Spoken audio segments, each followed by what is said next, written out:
Like I said earlier, my name is Tini, and I'm not alone in the studio to do this. With me, hanging out this evening, is the one and only the Radio Hercules himself. What's up, bro? I'm okay, Timmy. How you doing? I'm all right. I'm doing very fine. It's been a very cold weather. I want to say, how's your day been? Yeah, it's been great. It's been great. Of course, it's been a really cold weather, and it's a suiting one too. What do you do when the weather is cold? Well, I do what I would do Baba, when the weather is cold. talk through. What do you they do if weather cold? Uh, Make I give you option. I'll give you an option now. Okay. Hot tea day. All right. Hot drink day. Okay.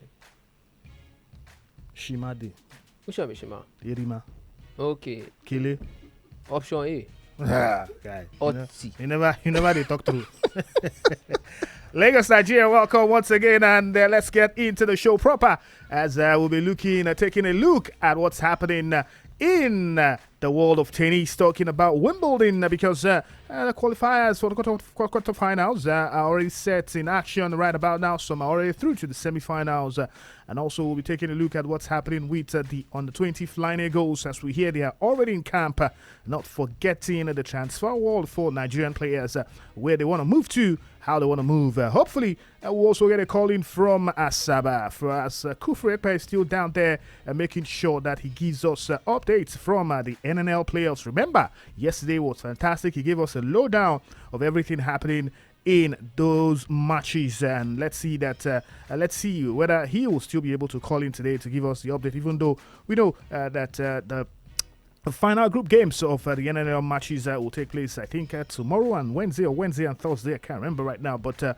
I think today is a day of rest at those competition, or more or less those matches, because at this time they'll be playing simultaneously, talking about making sure that every level playing field is afforded the teams who want to qualify to the NPFL. But anyway, we'll also get into the transfer world as it concerns European players. Let's not forget the Club World Cup is back this evening. Chelsea are in action. We'll be taking a look at that, and also we'll be taking a critical look at Chelsea and how the transfer has been so far this season, more or less ever since Clear Lake Capital or Clear Lake Limited or whatever they call them, but they are Clear Lake in fact because they are equity funds.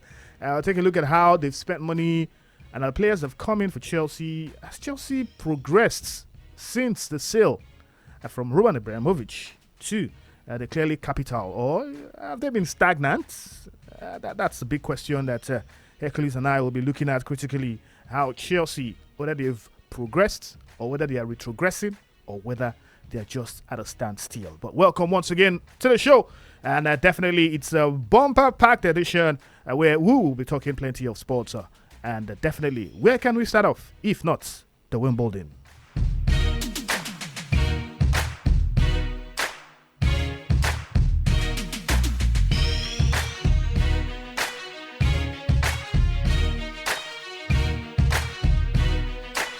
All right, welcome back, and let's quickly give you a dose of what happened yesterday. And Radio Hercules, you have to say, not a good one for the man, Grigor Dimitrov, who had to retire in that match against Yannick Sinner because, like it or not, he had an injury that made him just give up that match to Yannick Sinner, the world number one. But you have to say that having taken a 2-set lead against the world number one, it was difficult for you to just give up that match. But then, when injury comes calling, there's no way you can be at your optimal best. And for Grigor Dimitrov, I think this is the 5th consecutive Grand Slam that he will be retiring from. But this one is more painful because he was 2 sets up. And in fact, at the 3rd set, I think it was a draw or 2-2. They were tied 2-2 before he had to retire. You have to say a very bad one for Dimitrov. Yeah, of course, it's sad. It's sad. It was leading already. And of course, when you look at how it also what happened, injury, happened to him in that particular game. It was really traumatic for him, and I also love how Yannick Sinner also took it as well. Showed the sportsmanship, and of course he went out to say that this is not a good one for him too. Like he didn't see himself like a happy person going into the quarterfinals because he saw the game. He knew how it happened. not like it was a proper contest. This man just gave up because he couldn't continue. And for Dimitrov, we've also noticed that these injuries have been injuries have been a problem for him. Is one thing that has been plaguing his career. I think he's not just the only one. I can't remember. There's also one woman too that was playing. She was playing at the same time. She got injured and she just retired. I think she's African. She's Egyptian in this same Wimbledon tournament as well. So it's sad when you see players. They just couldn't continue because of injury after so much work preparation for this tournament, and the tournament is here. And in the case of Dimitrov, we saw that it was actually looking like an exciting game between himself and Yannick Sinner, and then all of a sudden, he just couldn't continue. So it's really sad, and I hope that he recovers soon, and I wish him all the best. Well, talking about the other woman where you were talking about, that's the Tunisian, Ons Jabeur. Who had to retire in the second set after an injury also happened to her. But for Yannick Sinner, according to him, after yesterday's withdrawal of Dimitrov, he came out to say he will not accept the progress to Wimbledon quarterfinals as a win. After a tearful Grigor Dimitrov was forced to retire in an emotional end to their match. World number one Sinner was staring at the prospect of a shock defeat as he trailed Dimitrov by 2 sets when the Bulgarian 19th seed dropped to the floor in pain.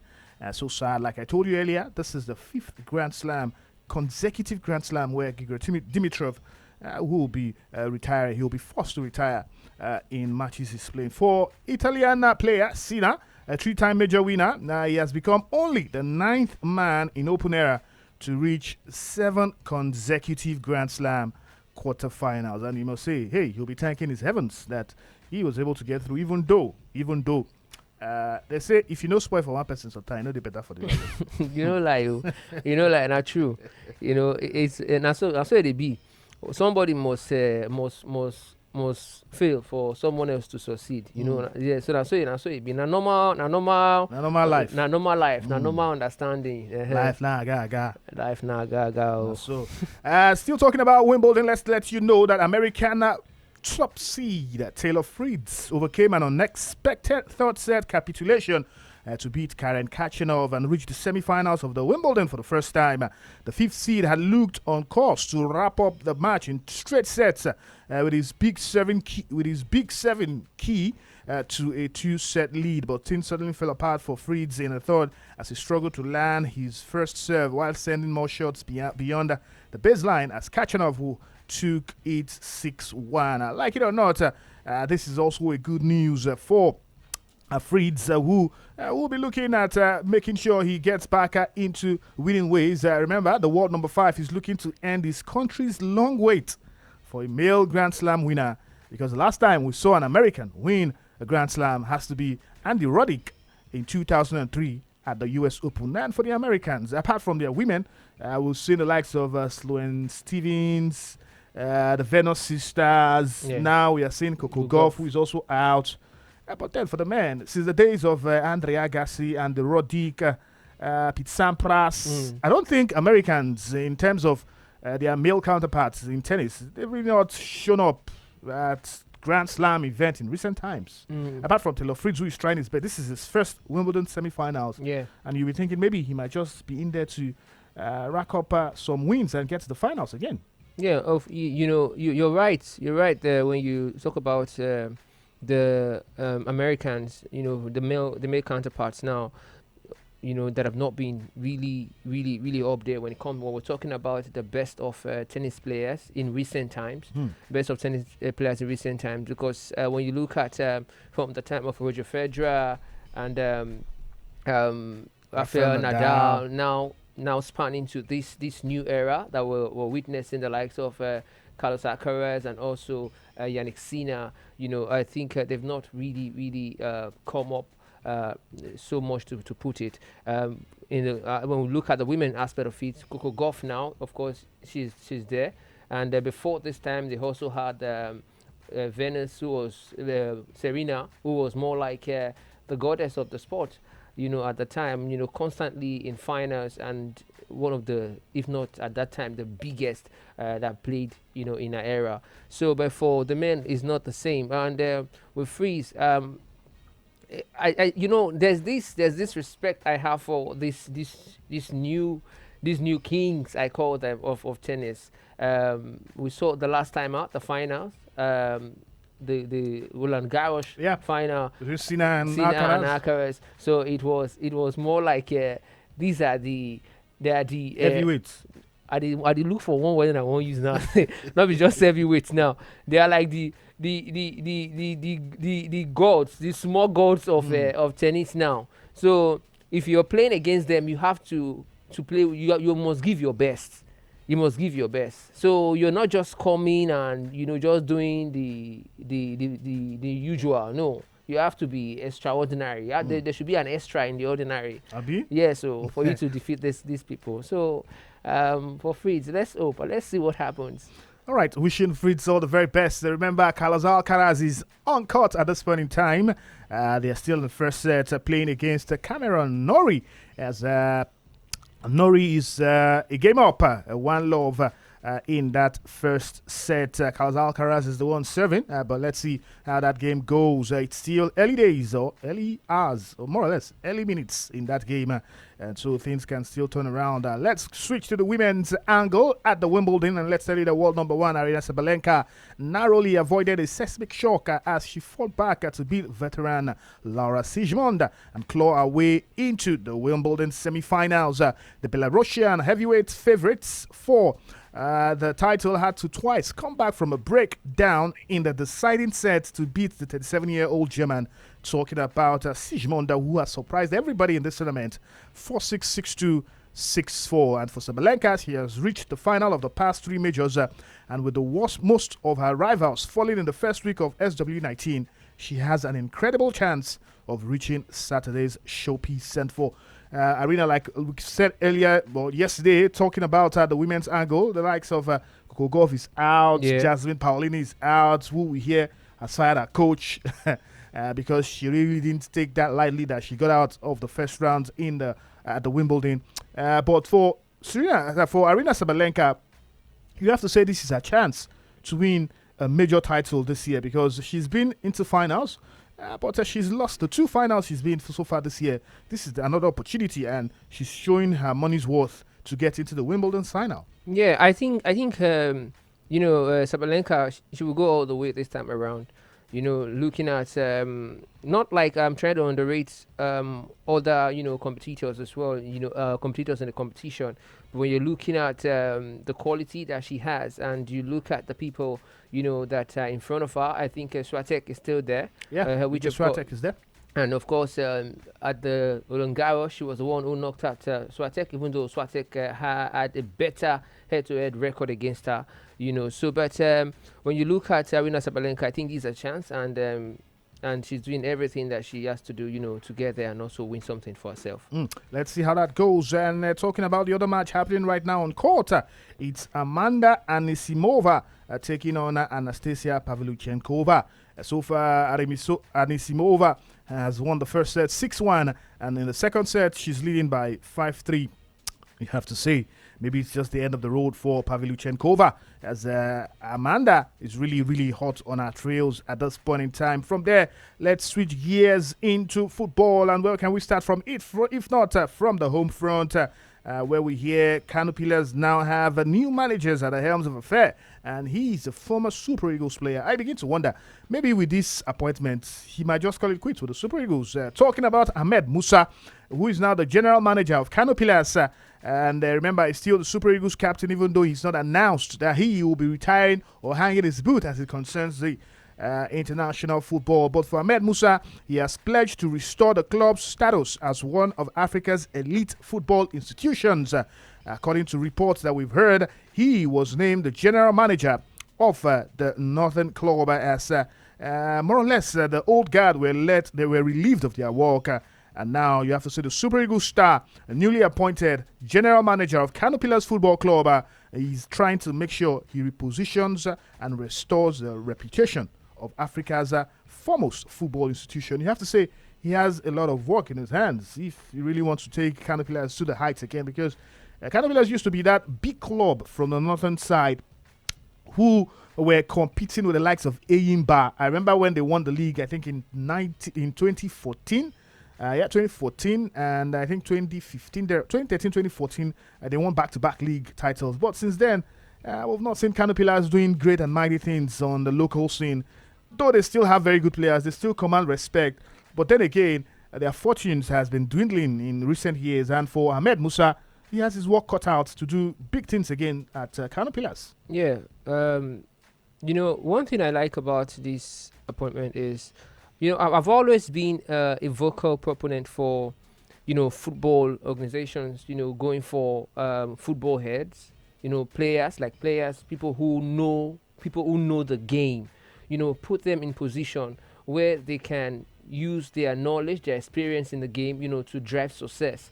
I think that's what Kano Pillars, have done with Musa's appointment, right? So, I think he has what it takes, to restore them back to where they belong. Of course, it's not going to be an easy ride. It's not going to be an easy walk. It's not just going to be him. It has to be a concerted effort. Everyone has to put their hands on deck if they must return Kano Pillar to that place that they've always been, and also the heights that they are wishing to climb to. So when you look at the appointment, for me, it is a laudable appointment. It's a laudable one. I've always been that person. I think that football people should lead football because they know, right? If we're talking about athletics, I think athletics should lead athletics because they know. So they will better know how to invest and how to also look at the conditions of the players and what they need to improve for the team, to get back to its glory days. So it's definitely not going to be easy, but I think it's the man for the job, and he's definitely going to do well. We hope that he'll be able to bring back the club to greater heights, because remember, in 2010 he was their highest goal scorer, scoring 18 goals in that championship, even though they didn't win the league title then. But for Kano Pillars, they are league champions four times. They've been league champions 4 times. Yeah. Let me just even say this, Timmy. One thing about his appointment too, I think it's about his dedication and commitment to Kano Pillars. When you look at Musa and where he has played, how he has played, you can also we can shift from all of these Kano Pillars and begin to look at his dedication and his love for the club as well. One thing that will drive the club to success is the love that he has for the club and how much he wants to see this club succeed. And Musa has shown this, coming back to Kano Pillars, playing for them despite the level that he has played at.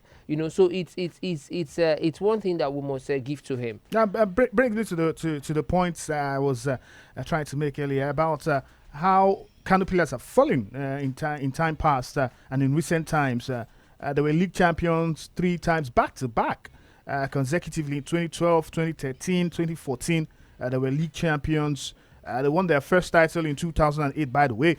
But for Ahmed Musa, you have to say it's not just about his clout as a player right now, or more or less his experience playing football. It's about the managerial skill and making sure that the club wins on the pitch of play and also attract good investments from the private world. And in terms of players' welfare, he, like you said, has played to the highest level. So definitely players' welfare should not be a problem for him. He understands that. But bringing Kano Pillars to the forefront of competing for the titles again, being in our faces as one of the heavyweights of the league, do you think Ahmed Musa has that quality, or he has the experience to bring this big club, in quotes, back to the heights they were once at in the early 2000s, 10s, 2015 thereabouts, and 14 when they won the league titles? Yeah, I think he has. People don't just jump into appointment like this. I think there must be some level of know-how. If you ask me, some level of know-how. And when you look at how he has also been, you must look at these tiny bits of leadership quality too in someone. And I think Ahmed Musa has that. He has been the captain of the team. I know it's different from, going into a full-blown managerial appointment like what he's got now. But, these are leadership qualities that we must look at. We can't turn a blind eye to all of these things. That he has been a leader. And that position that he has taken, despite a much higher position and demanding a lot. And, of course, when you talk about attracting foreign investment, he has the face to do that. He has the name to do that. Or don't you agree? He has the face. He has the name to do that. Ahmed Musa, a former Super Eagles player, let's put it that way. We know he's still playing now. Like, I'm just looking at him acting fully now in that role and in that capacity. So he has the name. He has he has clout. Yeah, the clout. He has the authority, to do that. And of course, he also has the capacity to do that as well, to attract that foreign investment to the club, to shoot them to that level that they want to go to. Well, in the words of the skipper of the Super Eagles, he said, and I quote, "Canopilas is our club and one of the most successful in Nigeria. But in recent years, the story has changed. I want to assure everyone here that with your support and the backing of the board members, I will do everything possible to reposition the club and make it one of the finest, not only in Africa, but globally." Let's hope that these promises will come to fruition, because in the end, his name is at stake. Of course. And his pride also is at stake. Yeah, and I also said something too, and that's like what you just said now, that he said with the help of the board. Yeah. And that's why I said it's a concerted effort, not just him. It's an effort. Everyone has to put their hands on deck. Is how much you're investing into this club. Now, I'm not talking about money. I'm talking about how much of your time and commitment and determination to ensure that we drive this club to success. Let's see how it goes, because like Hercules said, he's got lots of experience in terms of playing football, and rightly so. From what he said, having played here and with the experience I gained in Europe, I believe I can contribute meaningfully to help the club achieve its full potential. Hopefully, Canopilas will bounce back and they will rise up like the phoenix from the ashes, like they say. All right, from there, let's move to the Super Eagles players and how well they're trying to make moves. And who can we talk about, if not the big name himself? Talking about Olusosun Lion, the one and only, the striker who is targeting the number of goals that Rashidi Yekini scored before he left this world. Talking about Victor Osimhen. And the story is that the future of the man might just come to conclusion, because the only club at this point in time who might just sign him still is Galatasaray. And for Napoli, they're still angling for that 75 million euros in his contract.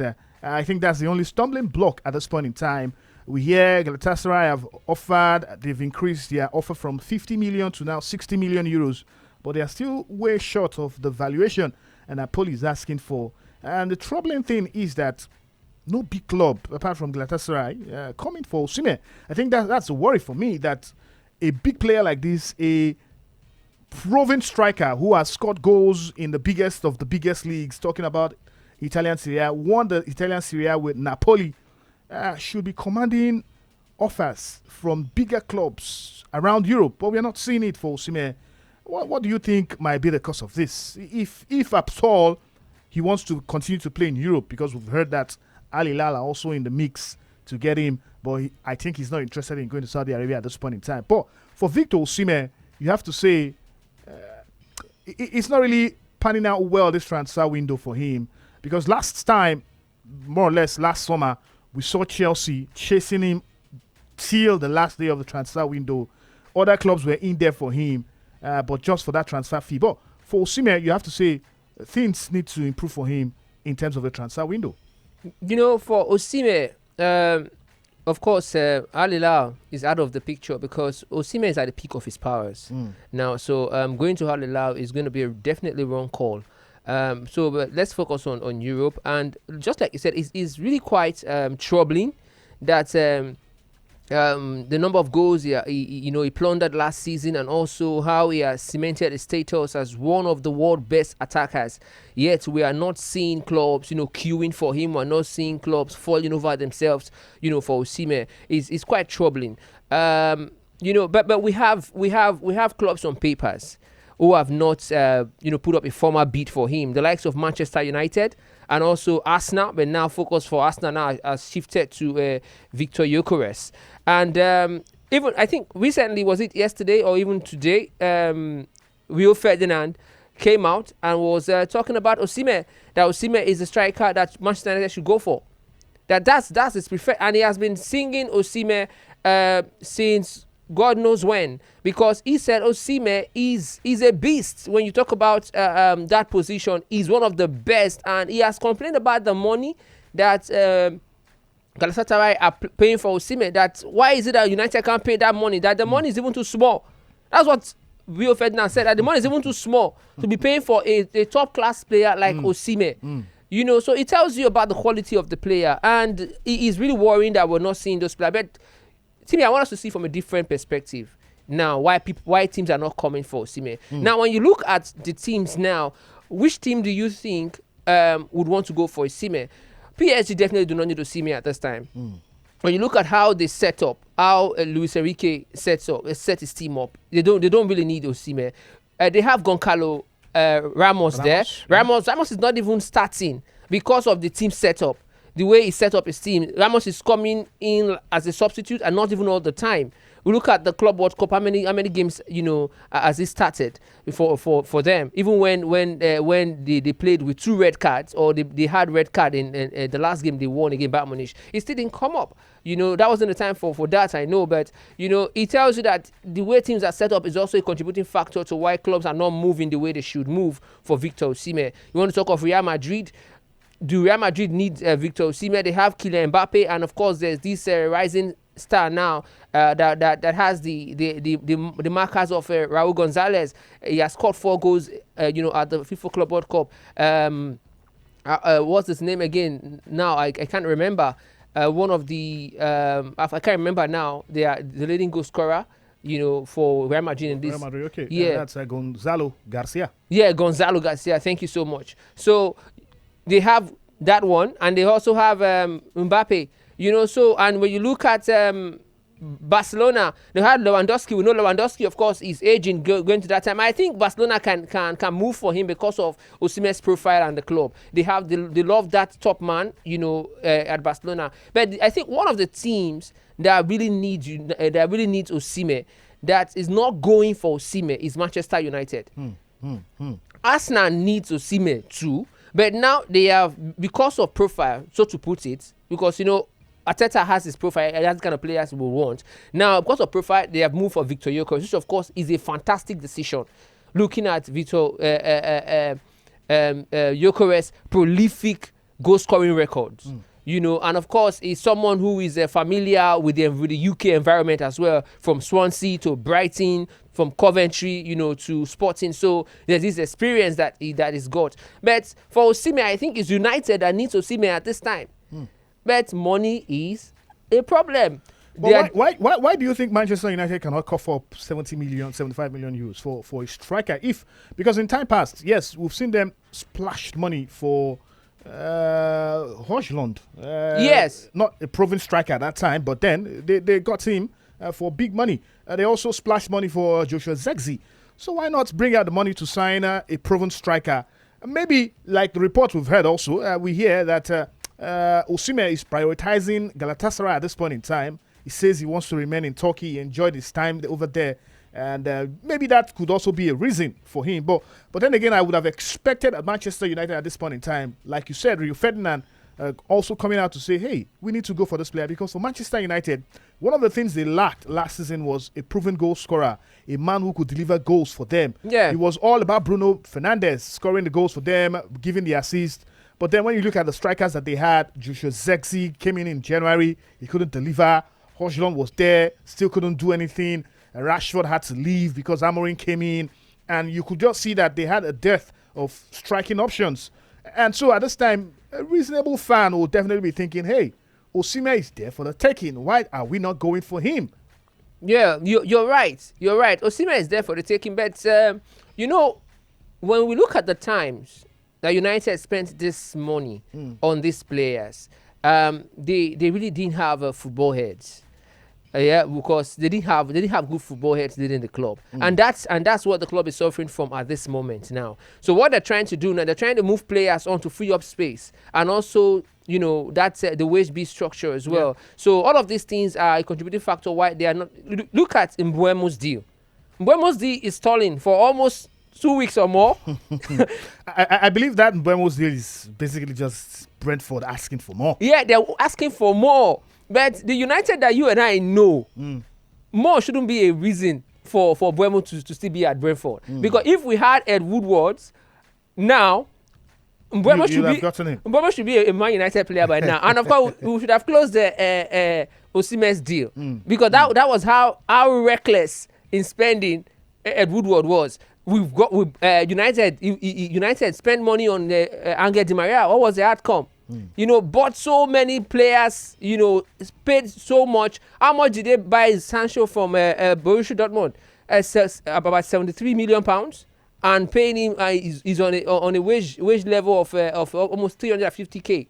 You can imagine. And Ojland 72 or so. And what's his name? Zexi. Anthony, we've forgotten Anthony now. Anthony the spinner.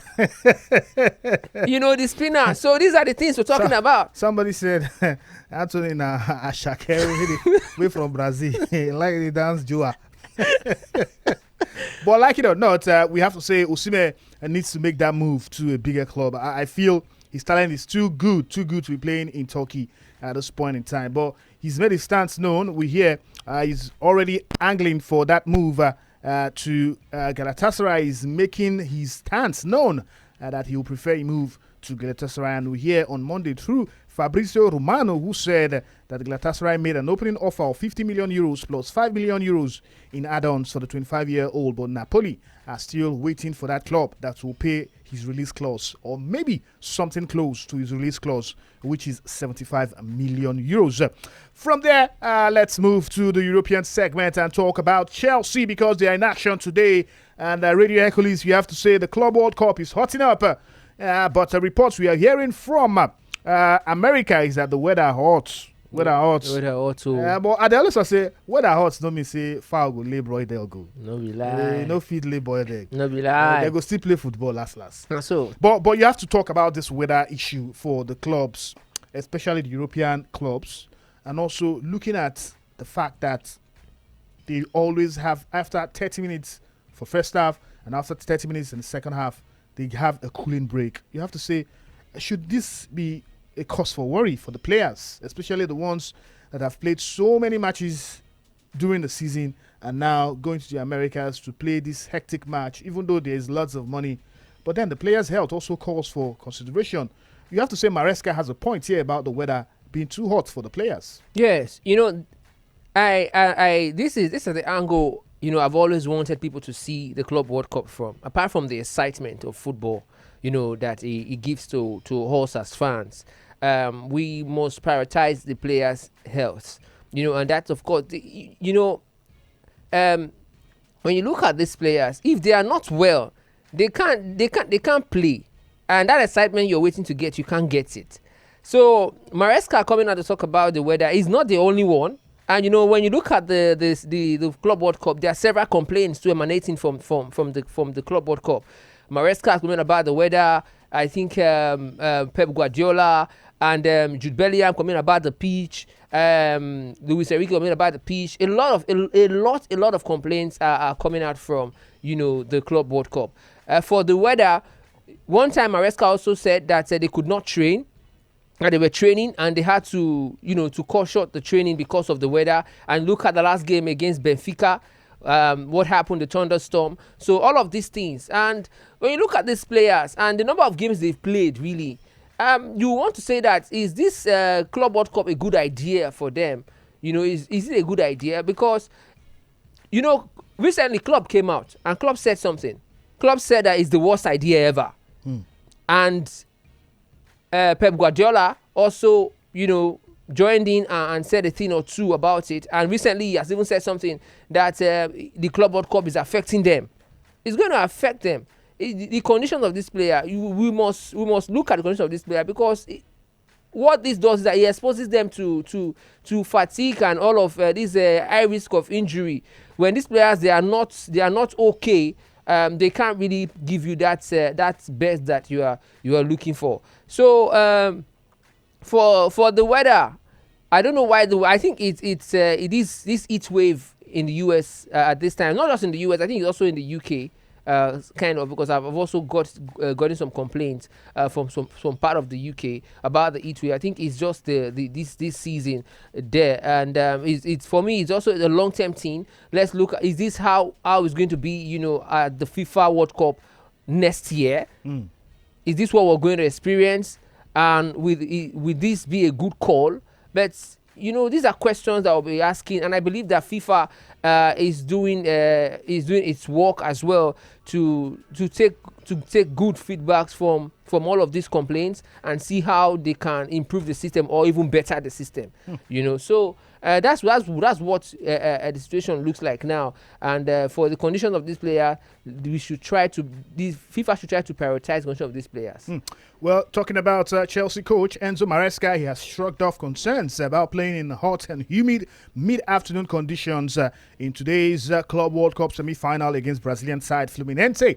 And you have to say the heat of the North American summer has made for challenging conditions for many games during the tournament, while several matches have also faced long interruptions due to storm warnings. Well, like it or not, Chelsea will play Fluminense at the MetLife Stadium in New Jersey, just outside of New York, at around 3 o'clock in the afternoon. And practically brings me to the question, why not take this match towards the evening around 7 when the weather will be milder, when it will still it will not be as hot in the afternoon? Maybe they're looking at storms, but then I feel it's not every now and then the storm is always coming.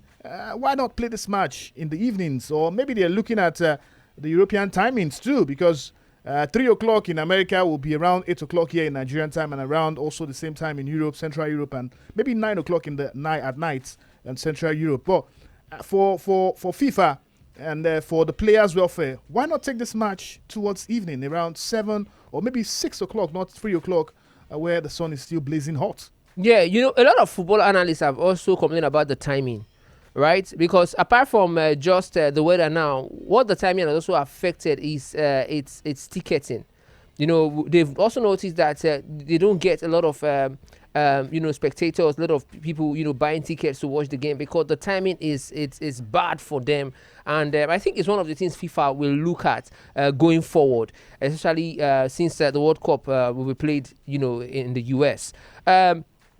The timing too is something. I think they can sample it. I think they've had games played in the evening, and you can look at these games and look at the game played during this hour, and the one that is more challenging, then you can fix it. And of course people will understand that look, it is the best decision taken for the conditions of the players. If FIFA comes up tomorrow to say there is a postponement of this particular game because of the weather, and they're playing it by this particular time, people will understand. So I think FIFA should just do what it needs to do to ensure that for us it's just the best, right? It's the best for the players, best for the competition, and also to ensure that these players they live there and they return in good condition, and not going and becoming something else, feeling bad, leaving the tournament with pains or with a negative feedback about the competition, because some of them have already left there with this mindset about the competition, being the way it is, the storm, and also how it has also robbed them of their vacation, although Rafinha did not play, but Rafinha was complaining about the vacation, that he wouldn't want to play in a competition that will rob him of his vacation. Sabi. No, Rafinha. Waiting, Sabi. Yeah, they talk that just to for chasing cloud, more or less, because in club no did there. If in club they ain't no go play. If in club they shall he go, but he go. Not be lie. I want to take cover excuse say club don't qualify. Anyway, let's quickly move into the match proper, and you have to say Chelsea will be taking on Fluminense this evening, and you have to say they welcome back Moises Caicedo after he sat out that Palmeiras match due to suspension, and we hear also that they might just be missing out on striker Delap and also centre back Colwill, who are both banned this time, with Romeo Latvia still not fit. Remember, Nicholas Jackson, who was sent off against Flamengo, is also available, and new signing João Pedro is pushing to start in the attack. For Chelsea, it's a game they want to win. This is the third Brazilian team they'll be playing. Remember, they lost to Flamengo. They beat Palmeiras, and now they'll be facing Fluminense you have to say this is going to be a tough one for Chelsea this time around. Yes. And remember, they'll be playing their former centre-back, Thiago Silva, who is the captain, more or less the inspirational captain for Fluminense. Yeah. For Chelsea, they've walked the Brazilian pass in this competition a lot. The first one, they lost 3-1, and of course, it was a familiar team to them also because Felipe Luis, who was once a Chelsea player too, and later played with Atletico Madrid as well. Was the coach of Flamengo, and they also had the time to reunite with Jorginho as well. When they lost that one, but the last game when they played against Palmeiras, it was a fantastic game. A good game. And you know how these South American teams they're physical. They are very, very physical. And the last game for me was a really good game. Was a good game. But Chelsea started the game very well.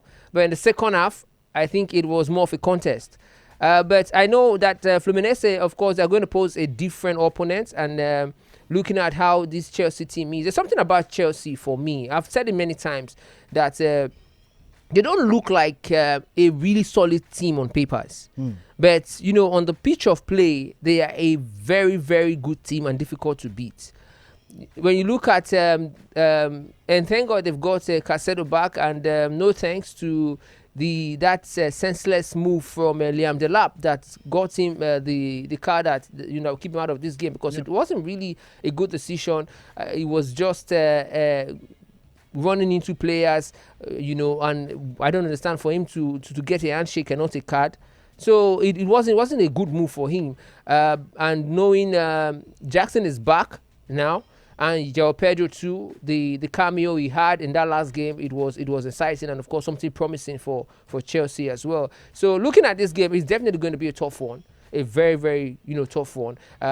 Both teams are trying to book their place in the final, and for Chelsea, of course, I see it's something that Maresca will want to do with this Chelsea side. And for Fluminense too, there are no pushovers. Look at the runs that they've made, beating Al Hilal. They knocked Al Hilal out of this competition, and Al Hilal defeated Man City, one of the competition's favorites, at the early stages of the competition. So it tells you that Fluminense too, they've not had a bad run, and they are not going to be an easy side. So they are going to come with their full power and their full force, ready to let Chelsea know that yes, they can do what they need to do to get through to the finals. What will be your prediction for the match? Well, honestly, I cannot predict. This Chelsea team, man, very unpredictable team. So I cannot predict. You know, put your neck for this. I know, I don't put my neck at all because the game now is kind of is a two-way thing. It's a two-way thing. So for me, I'm expecting an entertaining game, an exciting game, just like the one I saw, in the semi-finals with Palmeiras. It was really entertaining. All right, let's see how that goes. So remember, Chelsea taking on Fluminense today in the first semi-final of the Club World Cup, and tomorrow we'll see Paris Saint-Germain taking on Real Madrid. But talking about Chelsea transfers and the players they've had, you have to say since the Clearly capital came into Chelsea in 2022, with the likes of Todd Bowley and also Egbali, they've been spending money in the transfer window. We have to see. Loads of money. Reports that I recently read, they've spent almost $2 billion in terms of signing players. And the funny thing is, they are signing youthful players, they are signing young players at this point in time and giving them a long-term contract. Just want to get your thoughts on how Chelsea have been faring so far. Last season, we saw them with as much as 30, 40 players at a point in time. There were some memes on social media flying around where Chelsea had so many players on the field of play and the coach just in there trying to choose who start games. But still talking about Chelsea and the many majority players they're signing. We've seen them this summer get into also the transfer window. They've signed players like Jamie Gittins for 64 million euros, over 64 million euros. They've signed João Pedro. Jamie Gittins is from Borussia Dortmund, 64.30 million euros. João Pedro they signed from Brighton for 63.7 million euros. And not forgetting Estevao, who they also got from Palmeiras for 34 million euros. These are just their latest signings. And you have to say for Chelsea, it could be troubling because last season, like I said, we saw Maresca playing two different teams for the Premier League and also for the Conference League. In as much as Chelsea went on to win the Conference League, but you have to say it's money, heavy money they are spending, investing on players, but the returns, has it really come for the owners of the club, in quotes now? Well, it has not. It has not. When you look at the time that they took over and how much that they've spent, and I think they didn't really have a plan then. Just to put it, I think when they came on board, it was Graham Potter. Yeah. Graham Potter. It was at first. It was actually the England coach Thomas Tuchel. He was in charge before he was let go, and then we had that Graham Potter. All right. So for Graham Potter, from Graham Potter's era, we saw a Chelsea who didn't have like a headway, in my opinion. Because I'm trying to look at that time and because I see the project clearly now, like you rightly said, and that's the truth. I said it on the breakfast show. I see when I watched the game against Palmeiras, I saw the project of Maresca, right, with these young players, with these young teams. I think what they're trying to do is trying to build for the future. And if it's afforded the time that it wants, I think Chelsea are going to be a formidable team, a very, very strong team. Really? Yes. With the kind of... With the signings, with the players they're getting? Yeah, with the... Delap, Liam Gittins. Even the Delap said, I didn't fancy Delap in the first place. When I watched Delap's game against Palmeiras, yes, and I promised myself I'm still going to. I think I have to look into his game more now, because there are some things he did that impressed me. The goal that Palmer scored in that game, yeah, it was saying Palmer scored, but it was all thanks to Delap. Intelligent movement. Intelligent movement. He just moved and took away the player, and Palmer created space. Just himself, he just plays ball, score goal. So, and I watched the game again. I saw some aggressiveness. I saw toughness from Delap, and I've not seen that in his game. So I said, when I said I go begin to think about this guy game, I have to look at him critically before I come up with, okay, this person is like this and all, this player is like this, But I wasn't too pleased with most of the things that they did that in that particular game, because it was just running two players, and it was a senseless card. Something that you shouldn't have gotten in the first place. Now you're putting your team under this situation. So, like I said, I love the project. If you look at Chelsea attack line, Pedro Neto, they caused problem. I didn't expect the kind of problem that they caused for Palmeiras, in that one. But it tells you about what this man is building. They are well organized. They are well organized. So for now, I think that they are on the right track with Maresca. That's my take. They are on the right track with Maresca. A lot of Chelsea fans will want to say that, Maresca is not the coach for us. We want this, but come on, this man has a project with this young signing. You just mentioned Gittins now. Yeah, they are paying heavily. You and I know that. Look at the mark. Today's market is overpriced. Is inflated. Is inflated. Today's market is inflated, right? So when you look at the players are signing, it's because of the market. Look at Man U, 65 million for Mbeumo. 65 for Mbeumo, not just Mbeumo. We bought Matheus Cunha for how much? Look at how much Arsenal want to pay for Gyökeres. Yeah, even though he's right on the money because of his prolific goal scoring record. What about Florian Wirtz? 120. So you can't blame them for spending this money. If they need this player for the project, they'll go for it. So I think they're actually on the right track with Maresca and his project. His project is okay. It's clear for me now with the young players that he's going for. And switching gears to what's happening at the Emirates, we hear they're still in on for Gyökeres, even though Sporting Lisbon are beginning to play some pranks at this point in time, trying to increase his the money they can get for him. But still on Arsenal, we'll hear deal done also for Martin Zubimendi. He's there already. And also for another player that they've gotten is that's a Brentford player. I can't remember his name right now. But Nogard, yeah. Is another player that Arsenal have gotten. And you have to say for Mikel Arteta, he's really trying to get those players in quickly as much as possible. Of course, it's important for him to get them quickly so that they can get familiar with his playing style. Arteta has actually he has done a fantastic job at Arsenal, and one of the things that I've pinning him back from being successful in terms of getting the trophy is because of players. That depth in squad. When the likes of Saka, were absent last season, we saw that it affected the team. And some players to Havertz that got injured, Jesus, who has also not been consistent because of injuries. These things affected the team. So it's only important and necessary that he reinforce the team, beef up the squad, and that's what he's doing now with Nogard and Partey.